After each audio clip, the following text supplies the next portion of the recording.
economic interest to this country.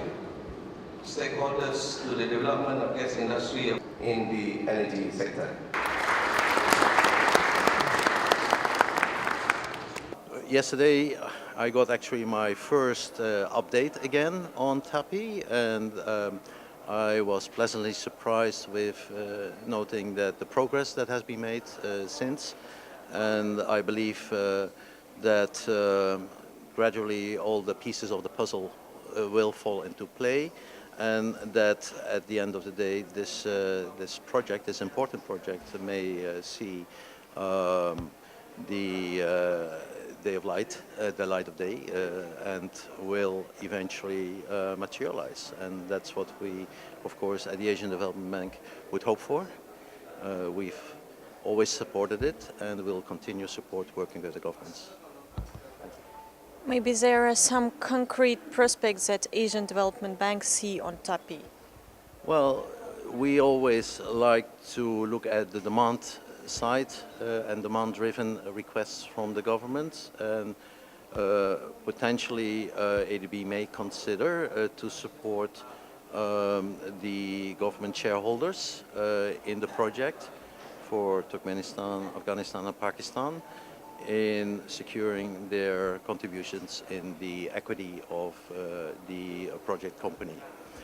So that could be an area of cooperation and further to be explored. And obviously we'll seek, to ascertain that the project, is technically, financially, economically viable and sound. And we also have to check as a multilateral agency that it meets our policies and guidelines and requirements in terms of safeguards, social environmental safeguards, in terms of governance, in terms of procurement, etc., etc. So yes, as I said before, we are happy to continue working with the governments to see if we can add value and help to bring this project to fruition and realization.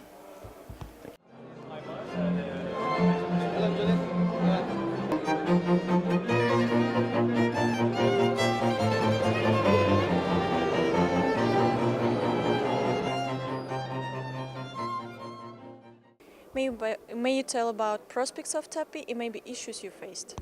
Yeah, TAPI's the prospects for TAPI we think are very, very good, and have certainly improved a lot in the last 6 months, given our involvement in the project, and also with the level of support that we're seeing from a lot of the major international banks, and also, more importantly, from the export credit agencies, under whose policies these banks will lend to the project. We've got some significant indications of level of financing which would make the project able to happen.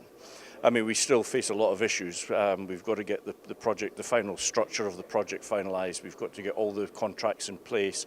We've got to get all the agreements with the respective governments in place. We've got to get environmental regulation sorted out. We've also got to get security of the workers during both the construction and the operating phase of the project finalised. But yeah, in the last 6 months we've made significant progress on the project.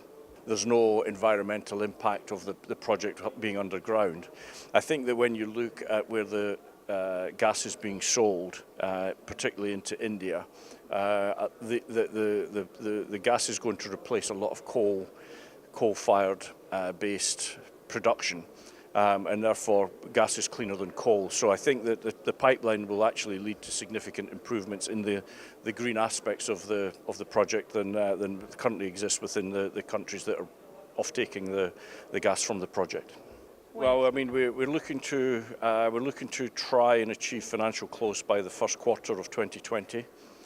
So about 9 months from now, we hope to have all the financing in place. We think that's how long it will take us to be able to achieve that. But once that's in place, then construction should be able to commence shortly thereafter. So I would expect sometime mid-2020 that the actual serious construction within Afghanistan and Pakistan will commence.